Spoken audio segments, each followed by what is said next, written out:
Nous sommes en juin, les jours s'allongent et les agendas aussi. Il y a cette fameuse effervescence autour de l'été qui approche. Tu n'as pas besoin d'attendre pour ralentir. Tu n'as pas besoin d'attendre pour prendre une vraie pause. Tu peux appuyer sur pause avant d'être à bout et je vais t'expliquer pourquoi et surtout comment survivre au mois de juin. Dans cette nouvelle Boostletter, je te souhaite une merveilleuse écoute. Hello, moi c'est Laurine, ta coach mentale et bien-être préférée. Je suis heureuse de te retrouver chaque semaine dans la Boostletter, ce podcast rempli de motivation et de bonne humeur qui fait du bien. Avec humour et douceur, je booste ton épanouissement personnel et professionnel à chaque épisode à l'aide de neurosciences, mais pas seulement, tu verras. Où que tu sois, quoi que tu fasses, je te souhaite une merveilleuse écoute. 106e épisode de la Boostletter. Je suis comme tous les lundis très heureuse de vous retrouver et aujourd'hui on va parler d'un sujet d'actualité, survivre au mois de juin, ralentir avant l'été et appuyer sur pause maintenant. Je t'invite à attendre la fin de l'épisode, ne quitte pas tout de suite la Boostletter parce que je suis certaine que tu es concerné et que cet épisode peut changer la donne. Si tu n'es pas encore abonné à la Boostletter, c'est le moment idéal pour le faire. Il y a donc 105 épisodes déjà disponibles que tu peux aller dévorer, que tu peux même dévorer pendant tout l'été. Mais aujourd'hui, pendant que tu es en train de t'abonner, je vais commencer à te parler de ce mois de juin. Parce que les jours s'allongent, c'est extrêmement agréable, mais on constate qu'il y a des projets à boucler, les to-do list qui débordent, les examens ou les spectacles des enfants à gérer, des clients à satisfaire, des deadlines à respecter. Et au milieu de tout ça, il y a toi. Toi qui rêves d'un peu de calme, toi qui te dis vivement les vacances, mais qui sens déjà que tu risques d'arriver en juillet à bout de souffle.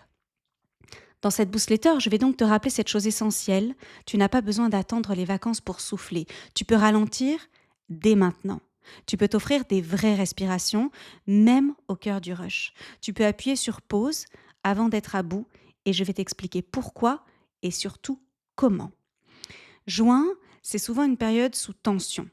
Ce n'est pas encore les vacances, mais ce n'est plus vraiment une période neutre.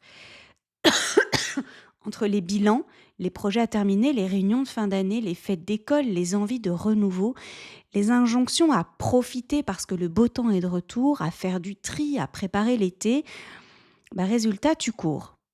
Tu coches des cases, tu anticipes et parfois, tu oublies de vivre.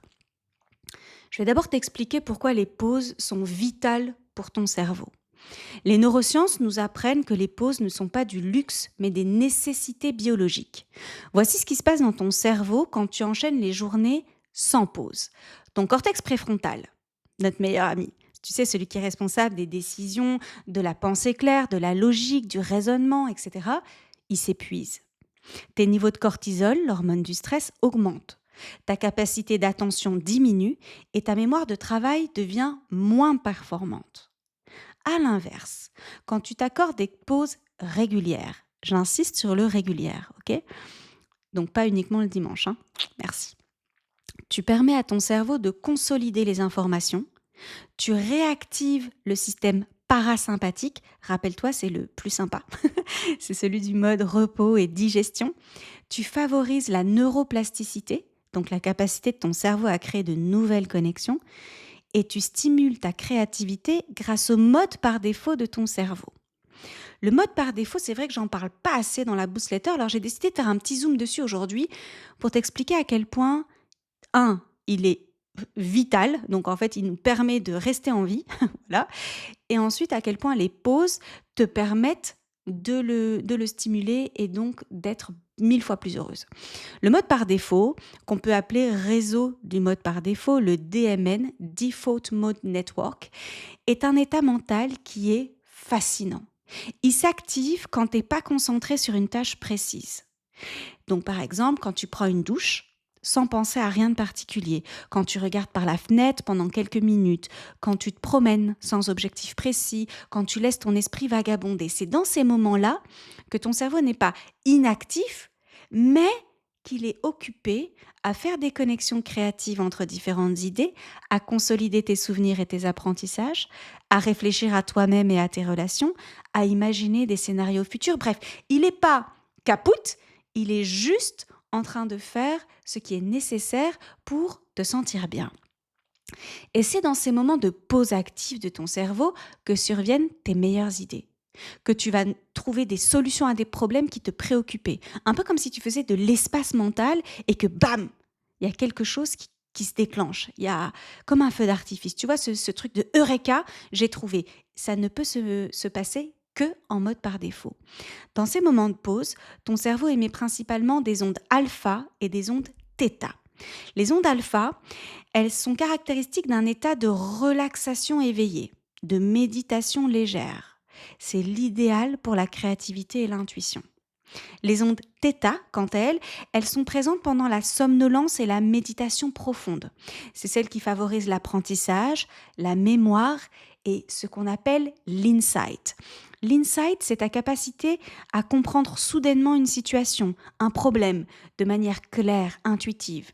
C'est ce que je te disais, le moment Eureka, où une solution ou une compréhension nouvelle apparaît spontanément dans ton esprit. En psychologie cognitive, l'insight est considéré comme un processus de résolution de problèmes particuliers. Pardon, j'ai pas toussé, mais ma gorge est toujours un petit peu problématique. Donc, en psychologie cognitive, l'insight, c'est un processus de résolution de problèmes où la solution surgit de façon soudaine plutôt que progressive. Tu vois que ces ondes cérébrales, elles contrastent complètement avec les ondes bêta. Les ondes bêta, c'est celles qu'on émet pendant des activités quotidiennes quand on est concentré. Et elles sont essentielles pour la récupération mentale, ces ondes-là. Donc, pendant tes pauses, ton cerveau, il fait son meilleur travail. Il trie, il classe, il organise, il fait des liens. Sans pause, c'est un peu comme si tu demandais à ton cerveau de courir un marathon en apnée. Tu vois un peu le délire, ok ? Pourquoi tu te sens si épuisé ici au mois de juin ? Ce que tu vis est normal. Le cerveau humain n'est pas conçu pour rester en tension constante. Or, juin, c'est un mois où la charge mentale explose.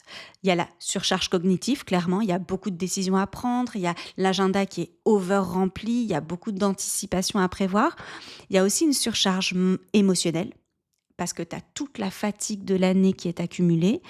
Il y a les attentes envers l'été, il y a la pression de finir en beauté, et puis il y a la surcharge physique, le manque de sommeil, l'alimentation déréglée, le peu de récupération.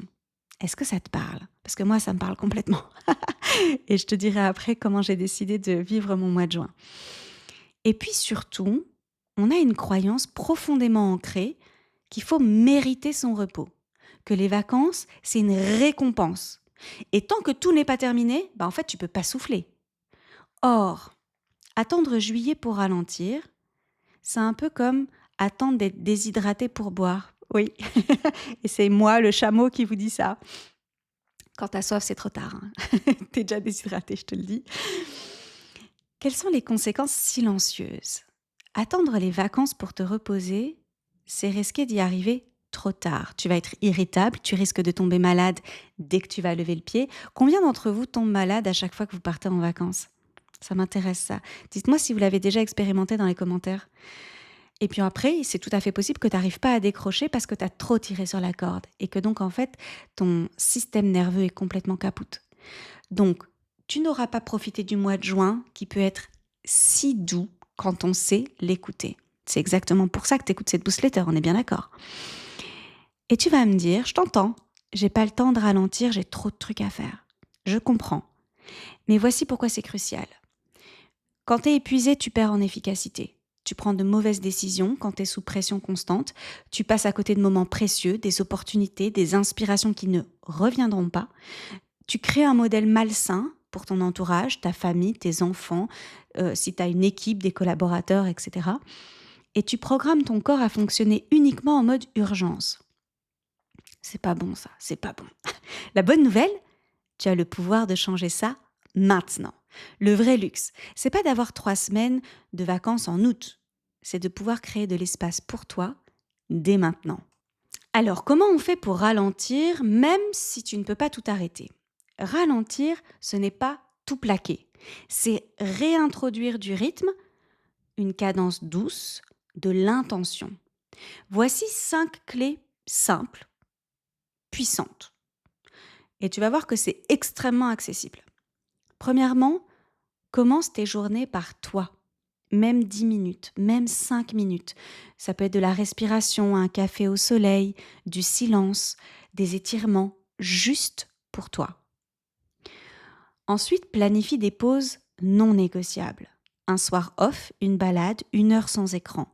Non négociable. Et planifie, ça veut dire que tu les notes maintenant dans ton agenda. On est bien d'accord, hein? Ensuite, allège cet agenda. Allège-toi. Pose-toi la question, est-ce que c'est vraiment nécessaire maintenant? Maintenant, c'est ça le mot important de la question, hein, ok? En quatrième position, délègue ou décale. Tout ne doit pas être fait avant l'été.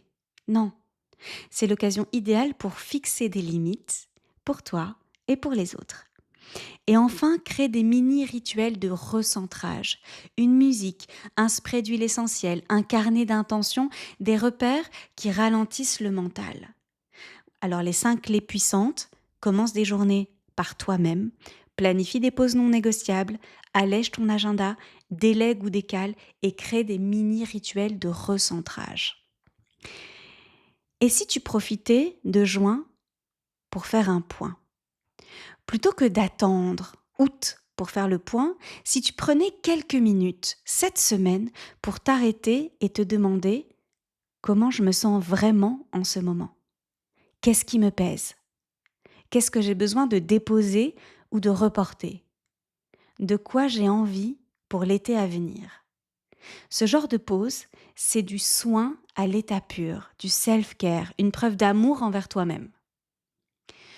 Cette boostletter t'a amené à ralentir et à envisager ton mois de juin complètement différemment avec des pauses vitales.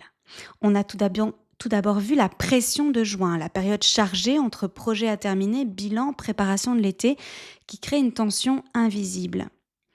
On a vu ensuite l'importance des pauses pour le cerveau. Les neurosciences montrent que les pauses sont essentielles pour la consolidation des informations, pour la neuroplasticité, pour l'activation du mode par défaut qui favorise ta créativité et la résolution de problèmes. On a vu ensuite les sources d'épuisement, l'accumulation de la surcharge cognitive, émotionnelle et physique qui est renforcée par cette croyance qu'il faut mériter son repos, alors que c'est un besoin physiologique, biologique. On a vu ensuite les risques d'attendre au niveau de l'irritabilité, de la fatigue accumulée, de la difficulté à décrocher pendant les vacances et ta perte d'efficacité. Ensuite, je t'ai proposé des solutions pratiques pour ralentir. Commencer tes journées par un moment pour soi, planifier des pauses non négociables, alléger ton agenda, déléguer ou reporter certaines tâches et créer des mini-rituels de recentrage. Intéressant. Tu as compris que tu n'as pas besoin d'attendre les vacances pour respirer. Au contraire, tu peux t'offrir dès aujourd'hui le luxe de ralentir, un peu, à ta façon. Ton challenge pour cette semaine, je te défie de choisir un moment précis, chaque jour, et 10 minutes ou 5 minutes suffisent pour appuyer sur pause. C'est ton rendez-vous sacré. Donne-lui un nom, instaure un rituel, rappelle à ton cerveau que tu n'es pas un robot. Et je vais partager mon expérience personnelle. Ici, au mois de juin, j'avais un agenda ultra méga chargé parce que j'ai pris la décision de partir en vacances et de ne pas travailler pendant mes vacances. C'est la première fois en 4 ans, depuis la création de Coaching Laurine, que je décide de partir sans mon ordinateur, sans coacher, sans animer mes programmes, de faire une pause pendant 10 bons jours. 10 bons jours. Alors forcément, le contenu, il est à prévoir avant, il y a de l'anticipation. Il y a des collaborations, il y a tout un système à mettre en place pour que Coaching Laurine continue de tourner quand moi je ne suis pas là. Il y a pas mal de choses qui sont déjà automatisées, que j'ai automatisées au fur et à mesure des années de progression de mon entreprise. Sauf que là, c'est la première fois que je souhaite couper complètement, que je souhaite couper Instagram et que je souhaite couper la boostletter complètement. J'avais déjà fait une petite pause en mois d'août l'année dernière, sauf que j'étais à bout. J'étais littéralement à bout. Et cette année, évidemment, j'en tire une leçon et j'anticipe. Je ralentis, je prends des pauses et c'est exactement pour ça que ce mois-ci, au mois de juin, j'ai certaines de mes meilleures amies qui vivent sur d'autres continents, qui viennent me rendre visite pendant un week-end entier.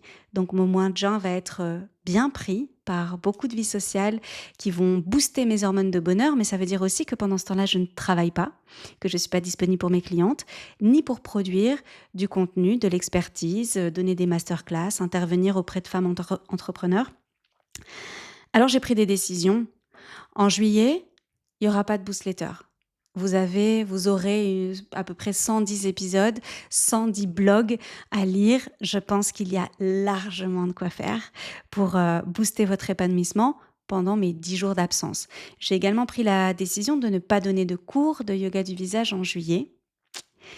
Et j'ai également pris la décision donc de ne pas coacher pendant 10 jours, de ne pas animer mes programmes, etc. C'est la première fois que je le fais. Est-ce que je suis... Bon, je ne suis pas anxieuse de nature, donc moi je suis plutôt une stressée, c'est quand je prends une décision qu'après je me dis « Waouh, qu'est-ce que ça va donner ?»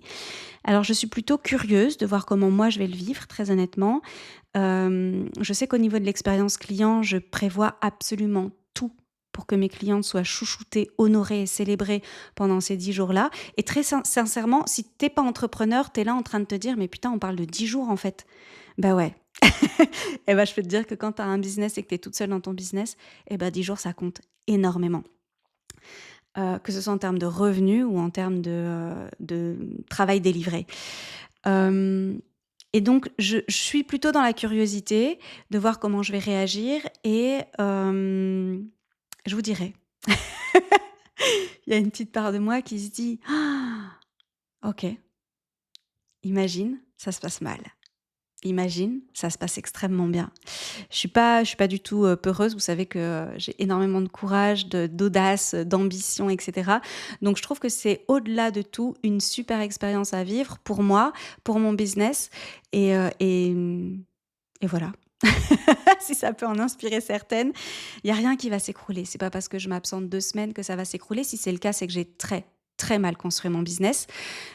Si je suis indispensable, c'est qu'il y a un souci au niveau de l'équilibre de mon business et de l'équilibre de ma vie. Donc, let's go. Il y aura cette petite coupure en juillet pour le bien de tout le monde.